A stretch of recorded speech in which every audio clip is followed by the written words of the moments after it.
अस्सलाम वालेकुम। आज मैं वीडियो लाया हूँ इन्फॉर्मेशन के ऊपर। अब डेफिनेटली वीडियो के अंदर तो काफ़ी सारी इन्फॉर्मेशन आप लोगों को मिलेगी और हमेशा मेरी कोशिश होती है कि जो भी वीडियो या जो भी मैं बात कर रहा हूँ उसके रेफरेंसेस वगैरह देता रहूँ, यानी आर्टिकल वगैरह मैं लगाता रहता हूँ, सामने तस्वीरें भी, तो आप लोग जाके उसको खुद भी वेरीफाई कर सकते हैं। यानी हो सकता है मैं गलत इन्फॉर्मेशन दे दूँ, तो आर्टिकल तो लगाया होता है ना, आप लोग जाके खुद वेरीफाई किया करें, मेरे ऊपर ना रहा करें, क्योंकि आपको पता है ये दौर मिस इन्फॉर्मेशन का दौर है। तो वीडियो भी हमारी कुछ इसी हवाले से है कि आज की वीडियो का टॉपिक ही इन्फॉर्मेशन है। अब जैसे कि मैंने बात की कि ये इन्फॉर्मेशन का दौर है, तो इन्फॉर्मेशन जो है वो अच्छी भी हो सकती है, बुरी भी हो सकती है। इसका मतलब ये है कि सही भी हो सकती है, गलत भी हो सकती है, या फिर आपके फ़ायदे में भी इस्तेमाल हो सकती है और आपके ख़िलाफ़ भी इस्तेमाल हो सकती है। अब अच्छी और बुरी की मैं एग्जांपल देता हूँ इस तरह के। अच्छी इन्फॉर्मेशन जो है उसकी मिसाल ले लेते हैं हम कोविड के टाइम पीरियड से।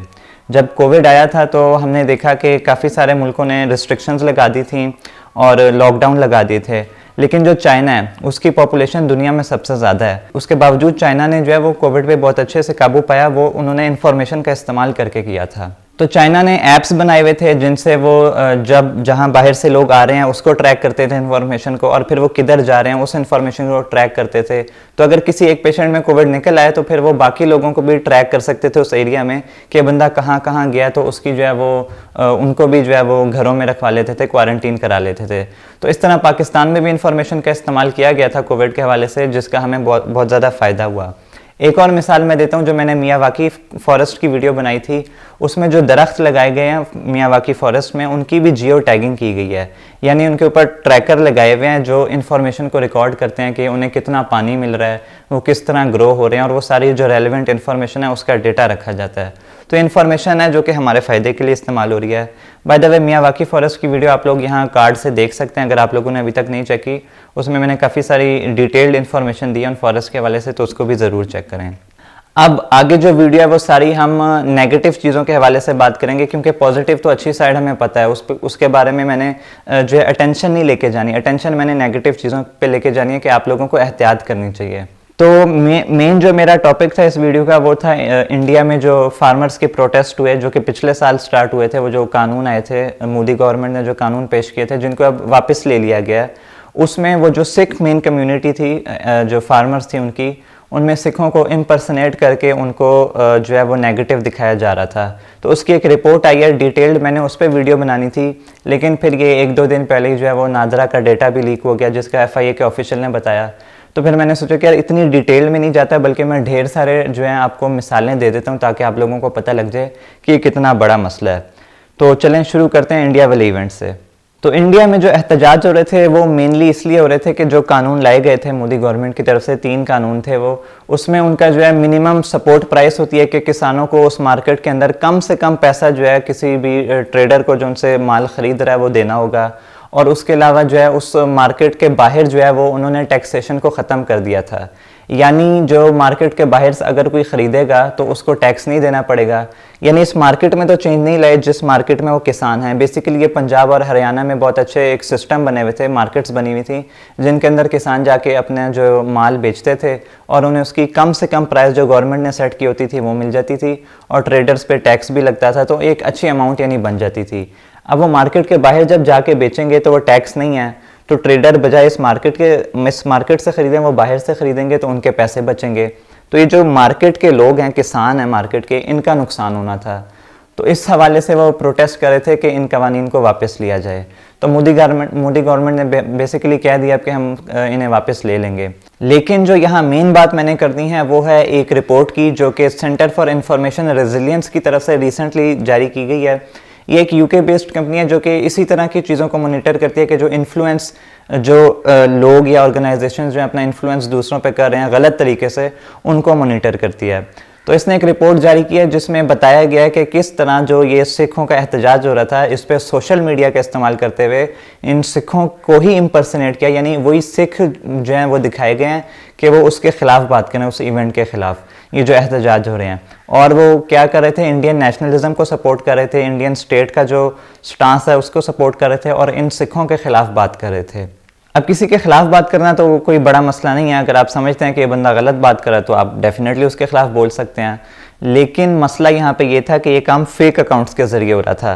फेसबुक, इंस्टाग्राम और मेनली इसमें ट्विटर का इस्तेमाल हो रहा था। ये जो रिपोर्ट है इसमें 80 के करीब जो है वो मेन अकाउंट्स नोट किए गए हैं जो कि आगे एक पूरा अपना नेटवर्क चला रहे थे, और इसमें जो है वो सेलिब्रिटीज़ की तस्वीरें लगा के ना एक ही किस्म की ट्वीट्स की जा रही थी और बाकी एक्शंस किए जा रहे थे सिख कम्युनिटी के ख़िलाफ़। अब इसमें दिखाया क्या जा रहा था कि जो सिख हैं ये अपना जो इनका अलग खालिस्तान लेने की एक मूवमेंट है वो चला रहे हैं। ये एहतजाज जो है ये जो किसानों के कानून आए हैं, नए कानून आए हैं, उसके ख़िलाफ़ नहीं हो रहे बल्कि एक अलग स्टेट के ख़िलाफ़ हो रहे हैं, यानी खालिस्तान बनाने के लिए हो रहे हैं, और ये इसमें पाकिस्तान को भी सपोर्ट किया जा रहा है। तो ये जो है फेक अकाउंट्स के ज़रिए सारा नेटवर्क चलाया जा रहा था जिसको एक्सपोज किया गया इस रिपोर्ट में। अब क्योंकि आपको सोशल मीडिया पे नहीं पता लग सकता कि एक अकाउंट, यानी बज़ाहिर देखने से नहीं पता लग सकता कि ये अकाउंट जो है ये असली है या किसी ने एमी फेक अकाउंट बनाया हुआ है, तो इसलिए इनको जो है जो लोग इनके आइडिया को सपोर्ट कर रहे थे उन्हें फिर काफ़ी सारी इंडोर्समेंट भी मिली इन लोगों को, और इवन सेलिब्रिटीज़ वगैरह की तरफ से भी इंडोर्स किया गया। इंडोर्स यानी इसको रीट्वीट्स वगैरह की गई ऐसी ट्वीट्स को। तो ये जो फेक अकाउंट्स है ये ऐसा जाहिर कर रहे थे कि ये सिख लोग हैं जो कि इन सिखों को जिनका मकसद गलत है उनके खिलाफ बात कर रहे हैं। इसमें ये इंडियन नेशनलिज्म को सपोर्ट कर रहे थे और ऐसी बातें, ऐसे हैशटैग्स चला रहे थे कि प्राउड इंडियन, प्राउड से, कि ये वो इस किस्म की चीज़ें अपने आप को अच्छा दिखा रहे थे, बाकियों को बुरा दिखा रहे थे। तो इन्हें जो है वो काफ़ी ज़्यादा इंडोर्समेंट भी मिली, और उसके अलावा ये कह रहे थे कि जो नेशनलिस्ट हैं उन्हें खामोश नहीं बैठना चाहिए, यानी ये लोग जो हिंदुस्तान के ख़िलाफ़ बातें कर रहे हैं इनके ख़िलाफ़ हमें खामोश नहीं बैठना चाहिए, और यानी एक किस्म से भड़काना ही हुआ कि आप खामोश ना बैठें बल्कि एक्शन लें।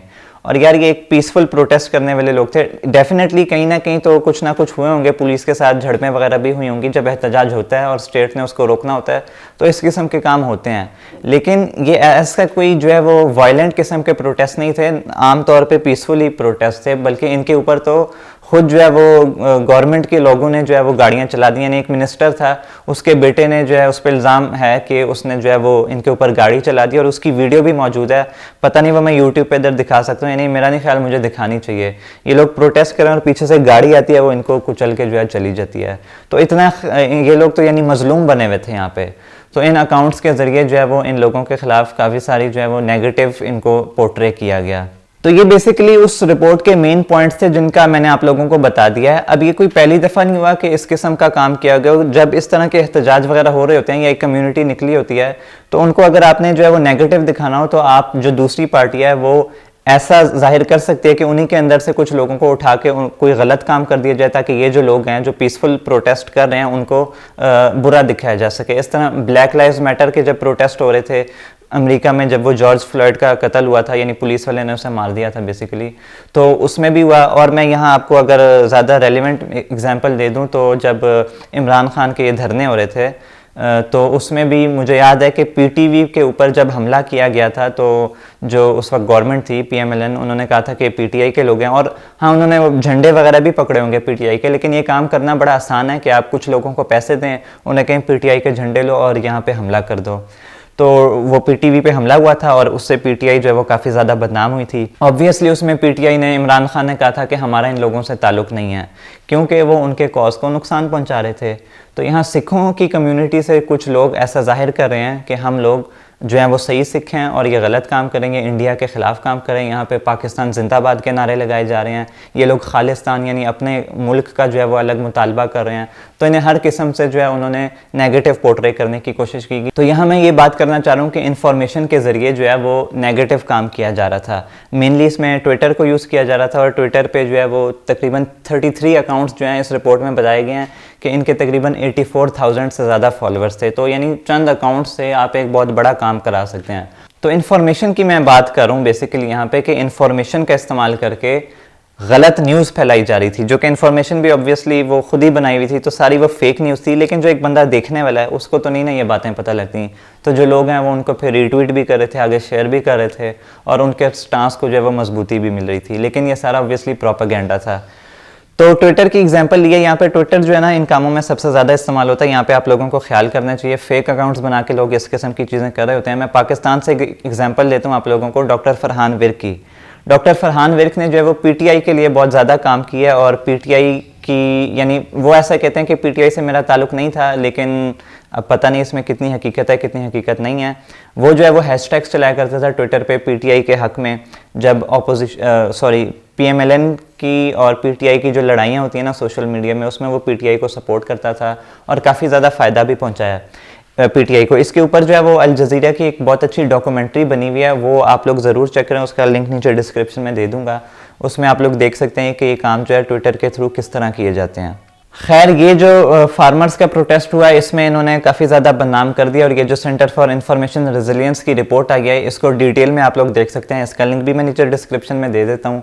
तो मेन मकसद यहाँ पे ये बात करने का यही था कि किस तरह उन्होंने, हो सकता है इंडियन गवर्नमेंट ही हो इसके पीछे, कि उनके खिलाफ अगर कोई वो प्रोटेस्ट कर रहे हैं तो उन्होंने इसको जो है वो बदनाम करने के लिए, ताकि बदनाम करने के बाद इनको ख़त्म किया जा सके, इसको प्रोटेस्ट को ख़त्म किया जा सके, उन्होंने एक फेक न्यूज़ के ज़रिए या प्रोपेगेंडा के ज़रिए जो है इंफॉर्मेशन का गलत इस्तेमाल किया। खैर, अच्छी बात यह है कि अब इन जो कवानीन थे उनको वापस ले लिया जा चुका है, लेकिन मैं यहाँ पे अब कुछ और एग्जांपल्स भी लाऊंगा आप लोगों के सामने। रिसेंटली नादरा की तरफ से डेटा लीक हुआ है, इसका हमें FIA के जो साइबर क्राइम विंग के एक ऑफिशियल हैं उन्होंने बताया, नेशनल असेंबली की एक स्टैंडिंग कमेटी थी उसमें उन्होंने ये बात की। तो वो डेटा कोई बड़े लेवल का शायद ना हो, वो सिम की जो बायोमेट्रिक ऑथेंटिकेशन होती है उस हवाले से डेटा था, वो लीक हुआ। लेकिन मैं यहाँ पे आप लोगों को एक बात याद दिलाना चाहूँ कि पिछले साल जो है वो 11 करोड़ 50 लाख लोगों का डेटा लीक हुआ था नादरा की तरफ से, जो कि डार्क वेब के ऊपर बिक रहा था। तो यानी तकरीबन पाकिस्तान की आधी पॉपुलेशन का डाटा तो एवं ही पड़ा हुआ है इंटरनेट के ऊपर, जो कि कोई भी ख़रीद सकता है डार्क वेब के ऊपर जाके। तो ये डेफिनेटली एक बहुत बड़ा थ्रेट है हम लोगों के लिए कि हमारा डेटा जो है वो इस तरह इंटरनेट के ऊपर बिक रहा होता है। मैं डॉन का एक आर्टिकल पढ़ा था, उसमें उन्होंने बताया था कि वो एक क्लाइंट बन के फेसबुक के ऊपर जो है एक बंदे से जो कि डेटा बेचता था उससे बात की और उससे पूछा कि ये जो है डेटा वो दे रहा था बेसिकली CNIC और फ़ोन नंबर और जो पूरा एक फैमिली ट्री होता है ना, यानी ये बंदा है, उसका बेटा ये, उसका बेटा ये और बहन भाई, ये सारा डेटा जो है वो बेच रहा था। और पैसे चेक करें कितने मांग रहा था, तस्वीरों के साथ 1200 रुपये और तस्वीरों के बगैर 600 रुपये। इतना सस्ता है यार, यानी डेटा हमारा बिक रहा है। तो बड़ी एक सीरियस थ्रेट है हम लोगों के लिए, और गवर्नमेंट और नादरा को इसके ऊपर जो है वो सीरियस एक्शन लेना चाहिए, ताकि यार इंफॉर्मेशन का दौर है, इंफॉर्मेशन को इस्तेमाल करके क्या कुछ नहीं हो सकता। आए मैं आप लोगों को थोड़ी सी और एग्जांपल्स देता हूँ। पेगासस स्पाईवेयर सॉफ्टवेयर, शायद आप लोगों ने इसका नाम रिसेंटली सुना हो, इसी साल।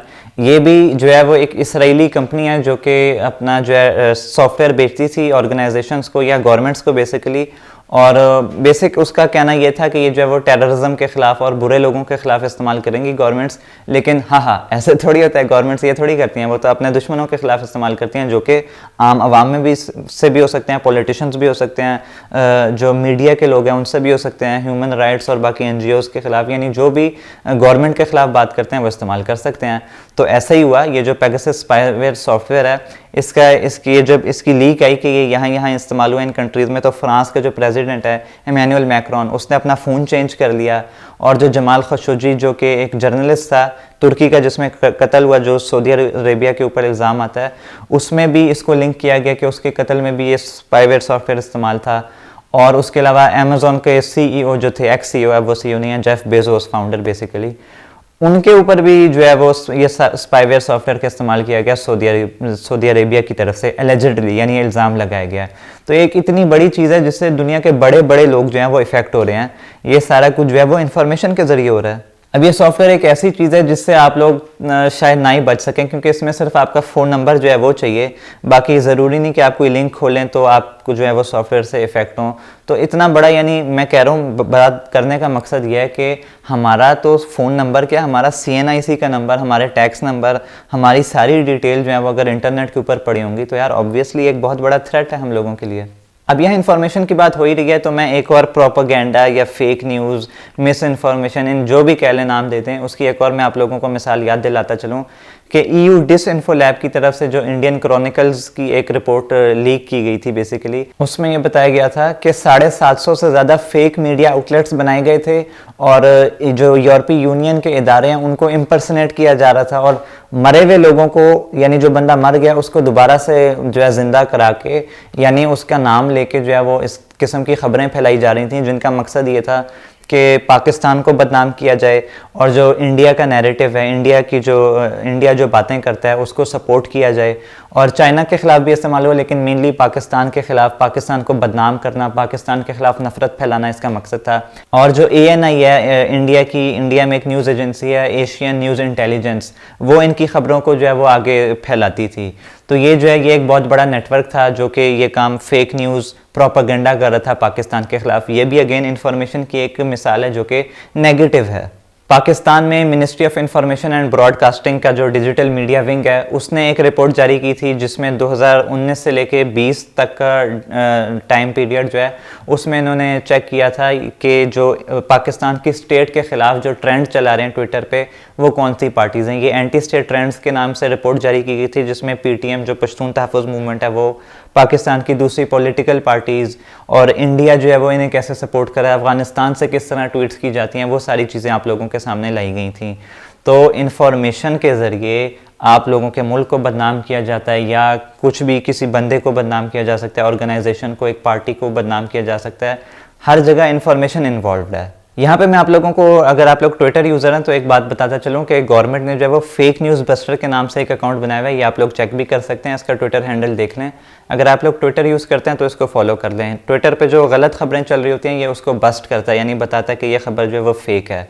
तो इससे आप लोगों का फ़ायदा हो सकता है। तो वीडियो काफ़ी लंबी हो गई है, लेकिन यार क्या करूँ, इतनी ज़्यादा फेक न्यूज़ और प्रोपागेंडा हर तरफ चल रहा होता है। बड़े बड़े इदारे जो हैं वो इस किस्म की चीज़ें दिखा रहे होते हैं, यानी फेक न्यूज़ जो है वो आगे स्प्रेड कर रहे होते हैं। ट्विटर पे तो है मेन स्ट्रीम मीडिया पे भी ये मसला है, वहाँ भी गलत खबरें चल रही होती हैं, तो इससे बचना चाहिए। मैं आप लोगों को एक इंस्टाग्राम पे रिसेंटली मैं किसी की स्टोरी देख रहा था, उसमें रोवन एटकिंसन जो मिस्टर बीन वाला बंदा है उसके बारे में कह रहे थे कि वो मर गया है। तो मैंने कहा हैं मर गया?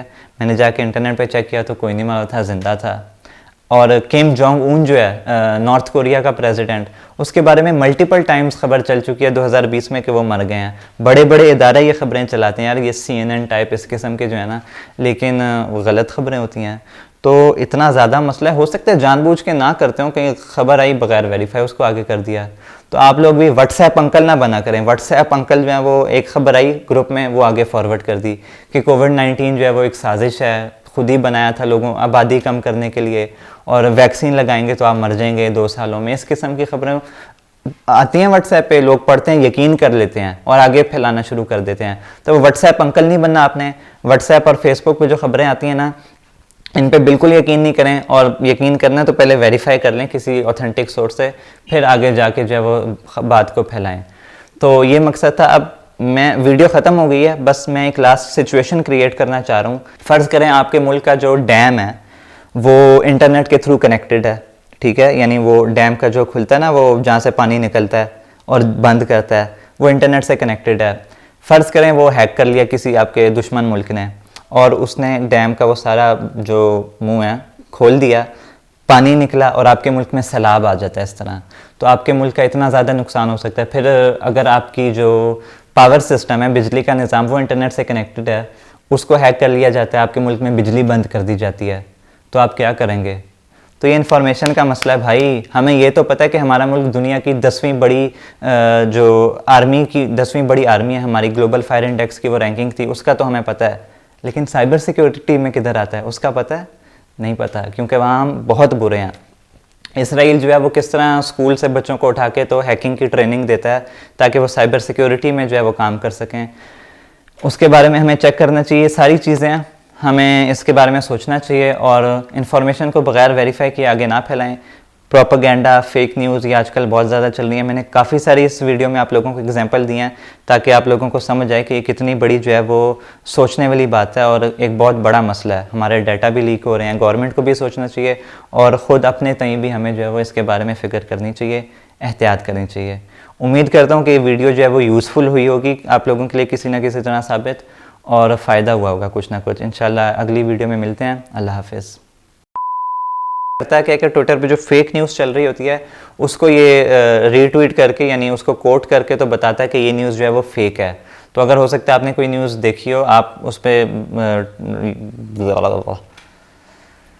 हाँ